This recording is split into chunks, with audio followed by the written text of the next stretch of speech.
জি হ্যাঁ বন্ধুরা, যেমনটা আপনারা সবাই জানেন, ভারত এবং সাউথ আফ্রিকার মধ্যে সদ্য সমাপ্ত টি-20 সিরিজে ভারতীয় দল দুর্দান্ত পারফরমেন্স দেখিয়ে পঞ্চম টি-20 ম্যাচে সাউথ আফ্রিকাকে একেবারে একতরফাভাবে পরাজিত করে ৩-১ ব্যবধানে সিরিজ নিজেদের দখলে নিয়েছে। এই সিরিজে ভারতীয় দলের ব্যাটিং, বোলিং এবং ফিল্ডিং তিন বিভাগেই যে আধিপত্য দেখা গেছে তা সত্যিই প্রশংসার যোগ্য। বিশেষ করে শেষ ম্যাচে যেভাবে ভারতীয় বোলাররা সাউথ আফ্রিকার ব্যাটিং লাইন আপকে গুড়িয়ে দিয়েছে তা দেখে গোটা ক্রিকেট বিশ্ব আবারও বুঝে গেছে যে ভারতীয় দল বর্তমানে কতটা শক্তিশালী অবস্থানে রয়েছে। আর এই টি-20 সিরিজ শেষ হওয়ার সঙ্গে সঙ্গেই এবার ভারতীয় দলের সামনে আরও একটি বড় চ্যালেঞ্জ অপেক্ষা করছে, কারণ এবার ভারত মুখোমুখি হতে চলেছে নিউজিল্যান্ডের বিরুদ্ধে ৩ ম্যাচের ওয়ানডে সিরিজে। এই সিরিজের সম্পূর্ণ সূচি বিসিসিআই আগেই প্রকাশ করেছিল, কিন্তু বন্ধুরা এখন সবচেয়ে বড় খবর হলো বিসিসিআই অবশেষে নিউজিল্যান্ডের বিরুদ্ধে ওয়ানডে সিরিজের জন্য ভারতীয় দলের চূড়ান্ত ১৫ সদস্যের স্কোয়াড ঘোষণা করে দিয়েছে।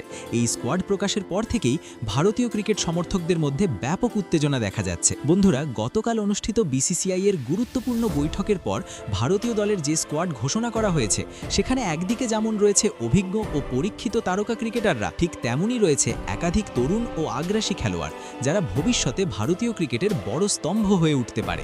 এই স্কোয়াড দেখার পর এটা স্পষ্ট হয়ে গেছে যে নিউজিল্যান্ডের বিরুদ্ধে এই ওয়ানডে সিরিজে ভারত একেবারেই হালকাভাবে নামছে না, বরং বলা যায় এই স্কোয়াড এতটাই শক্তিশালী যে তা দেখেই নাকি নিউজিল্যান্ডের অধিনায়ক মিচেল স্যান্টনারের এখন থেকেই কপালে চিন্তার ভাঁজ পড়ে গেছে। বন্ধুরা, ভারত ও নিউজিল্যান্ড এই দুই দলের মধ্যে ওয়ানডে ফরম্যাটের লড়াই মানেই আলাদা রোমাঞ্চ, কারণ ইতিহাস বলছে দুই দলই একে অপরকে কড়া টক্কর দিয়ে এসেছে।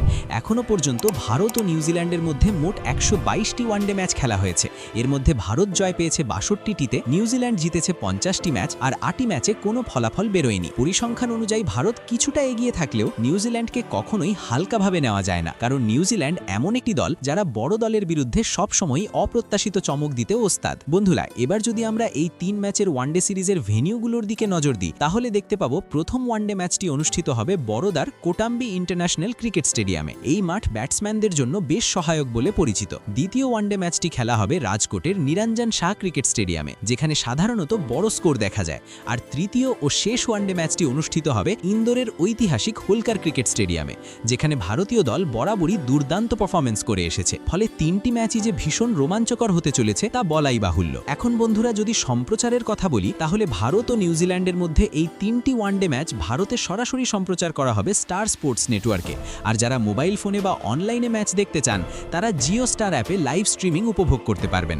অর্থাৎ ঘরে বসেই ভারতীয় সমর্থকরা এই হাই ভোল্টেজ সিরিজের প্রতিটি মুহূর্ত উপভোগ করতে পারবেন। বন্ধুরা, এবার আসি সবচেয়ে গুরুত্বপূর্ণ অংশে, নিউজিল্যান্ডের বিরুদ্ধে ভারতের চূড়ান্ত স্কোয়াড নিয়ে বিস্তারিত আলোচনা। প্রথমেই অধিনায়কত্বের প্রসঙ্গে আসা যাক। এই সিরিজে ভারতীয় দলের অধিনায়ক হিসেবে বিসিসিআই আবারও লোকেশ রাহুলের উপর ভরসা রেখেছে, কারণ শুভমান গিল চোটের কারণে এই সিরিজে খেলতে পারছেন না।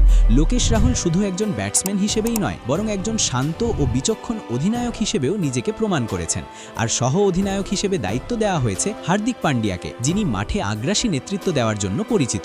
বন্ধুরা, ওপেনিং ব্যাটিংয়ের কথা যদি বলি তাহলে এখানে ভারতীয় দলের শক্তি আরও স্পষ্ট হয়ে ওঠে। প্রথমেই নাম আসে রোহিত শর্মার। রোহিত শর্মা মানেই ওয়ানডে ফরম্যাটে রানের পাহাড়, অভিজ্ঞতা, টাইমিং এবং বড় ইনিংস খেলার ক্ষমতা সব মিলিয়ে তিনি এখনও বিশ্বের অন্যতম সেরা ওপেনার।